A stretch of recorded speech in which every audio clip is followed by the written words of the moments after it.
Hello, welcome to Libra Philippines. So, ito yung reading natin for Libra, Sun, Moon, Rising, Venus, and Jupiter Libra. Take only what resonates, guys.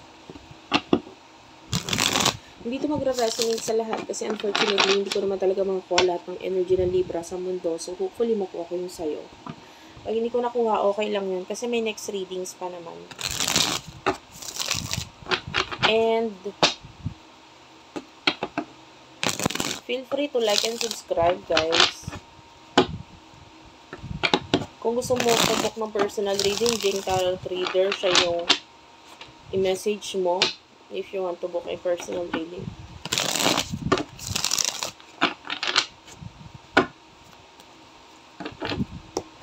Pa-comment ako, guys, sa... Wait lang. Ayan. Let's start. Kung ayaw mo ng ganitong klaseng reading, honestly, pwede kang mag-next video, okay lang. Hindi mo na kailangan sabihin ganito, ganyan. Two of Swords. Okay, there's a decision to make ngayon. Maybe regarding a friend or a lover, pero may kailangan kang gawing decision. I feel like yung iba sa inyo could be if you have a lot of connections na involved sa iyo ngayon, kailangan mong mag-decide regarding these connections.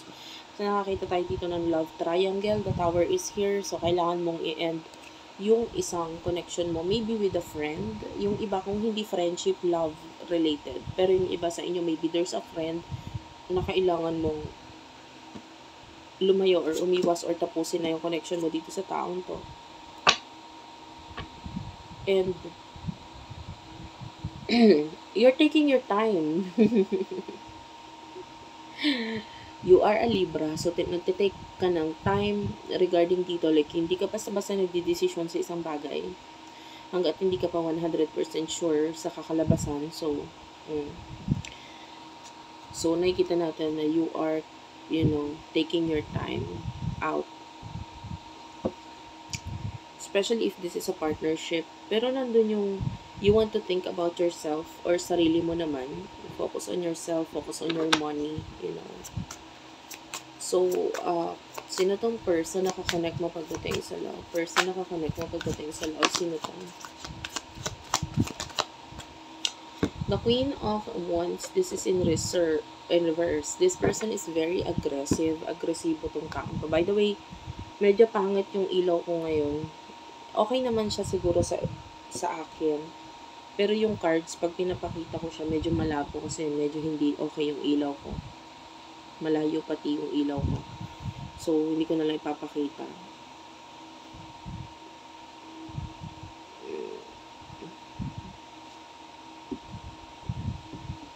Dalawa yung The Queen of Wands, tapos yung isa Queen of Swords. Gusto ko i-clarify yung Queen of Swords. Queen of Swords. Yung Eight of Swords. What's with the Eight of Swords? This is Gemini energy.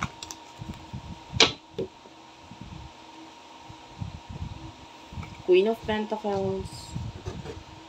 What's with the Queen of Pentacles?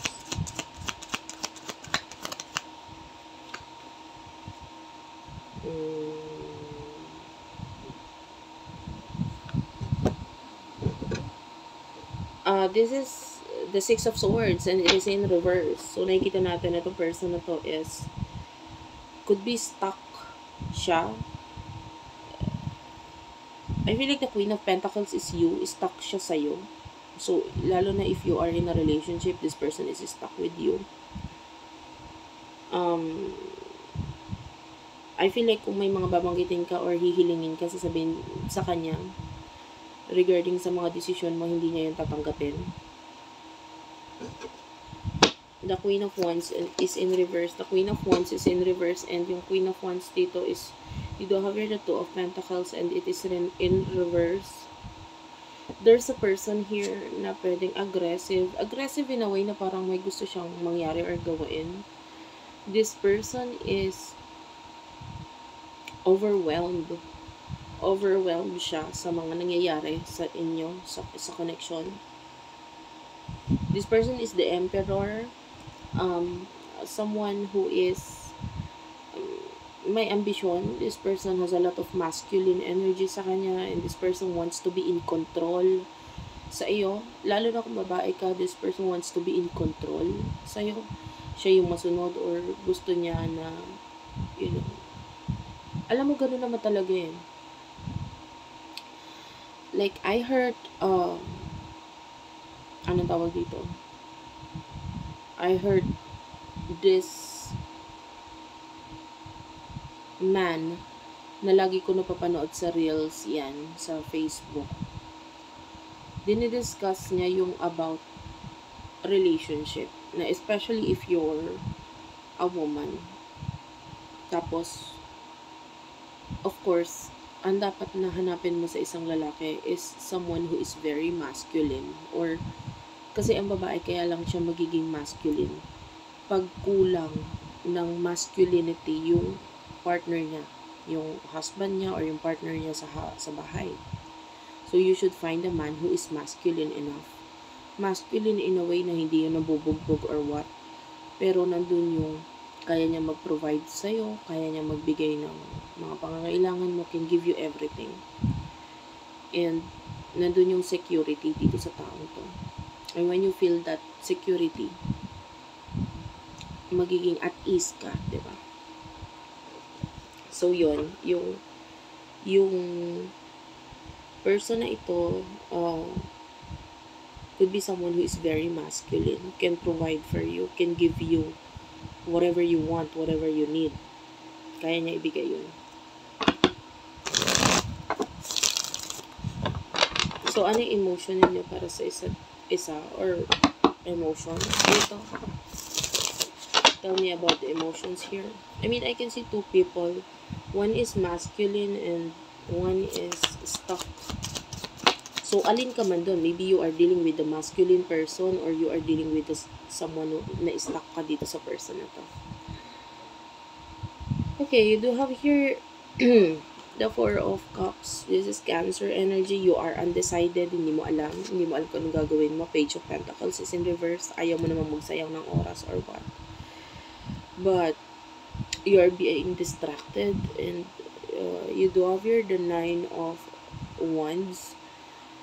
Kailangan mong magtiwala sa sarili mo. You know yourself. You know what you can do.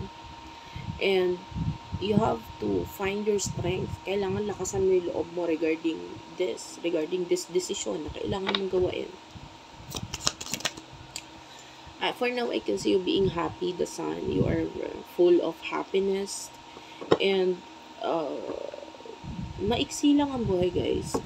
Kung tutuusin, you know, parang kailan lang. Masasabi mo na lang, parang kailan lang, ganito, ganyan. So, ano yung bagay na nakakapagpasaya sa'yo? Nakakapagpasaya sa'yo. Mag-focus ka na lang doon. Whatever makes you happy. As long na wala kang tinatapakan ibang tao. Okay. Focus on that. You have to keep your path. No? You know, ang hirap kasi, diba? Parang,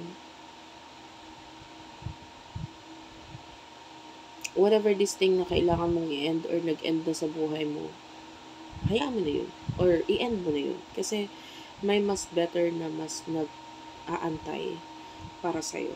And, yung iba sa inyo, love-related yun. Tell me about the Queen of Wands, emotions, Queen of Wands, and the Two of Pentacles. Emotion itong taong ito is like, there's this Six of Pentacles in reverse. Tell me about this. Oh, gusto niya ng relationship. This person wants partnership, relationship.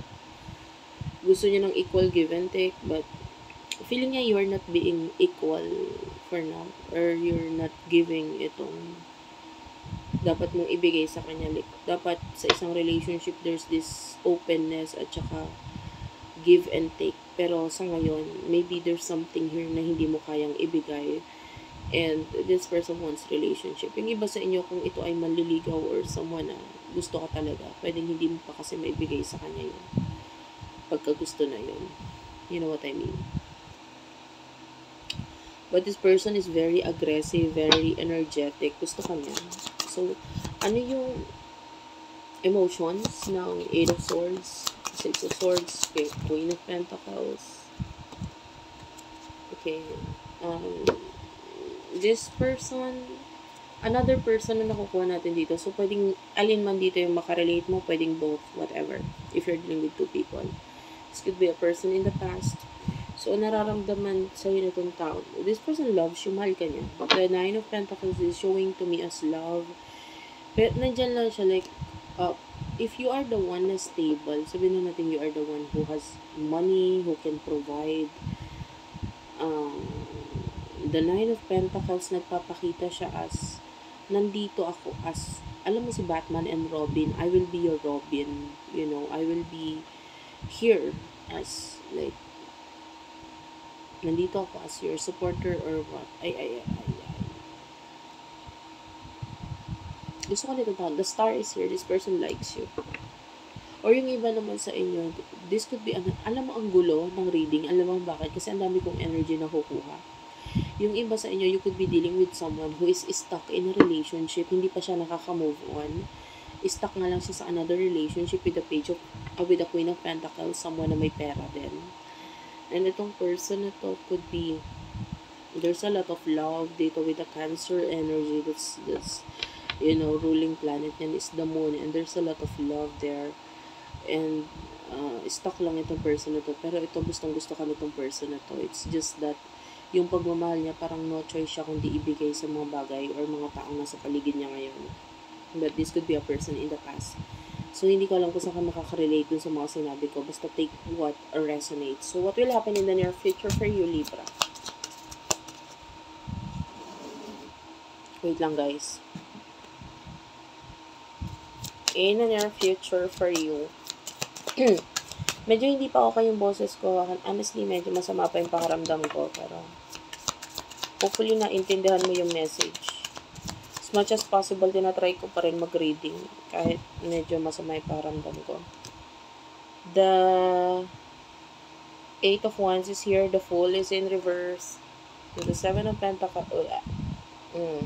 I don't know, maybe meron kang earth sign sa chart mo, like earth sign, Taurus, Virgo, Capricorn, kasi parang hindi ka matibag basta-basta, alam mo yun. You are someone who is indecisive, hindi ko nakikita na kapag decision ka, but there's a lot of plano sa'yo, and I feel like you're still reflecting kung tama ba itong ginagawa ko. Sorry about that, guys. Hindi ko mapiligilang hindi mahikab or antokin kasi umiinom ako ng gamot, so medyo nakakaantok si gamot.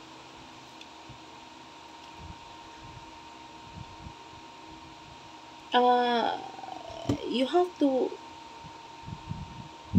hindi mo pwedeng iwasan to eh. You have to make a decision. Diba? Aquarius energy. Kailangan mong gumawa ng decision.